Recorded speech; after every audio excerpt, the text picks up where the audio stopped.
আসসালামু আলাইকুম। আসলে গ্রামে থাকার মজাই আলাদা। দেখেন কত সুন্দর প্রকৃতি। এই সমস্ত প্রকৃতি গ্রাম ছাড়া আর কোথায় পাওয়া যাবে? দেখেন এই যে বাতাস এসে যখন ধান গাছগুলো দোলে, তখন কি সুন্দর একটা অপরূপ দৃশ্য, কত সুন্দর।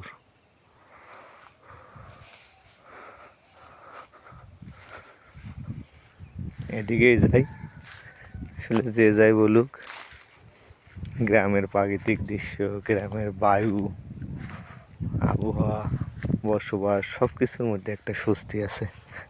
আর শহরে গেলে অনেক সময় দেখা যায় সূর্য কোথায় দিয়ে ওঠে কোথায় দিয়ে ডোবে বোঝার সুযোগ নাই, একটু মাটিতে হাঁটার সুযোগ নাই, সবসময় জুতো স্যান্ডেল পরেই থাকতে হয়। আসলে গ্রামের অন্যরকম একটা ফিল আছে, মজা আছে।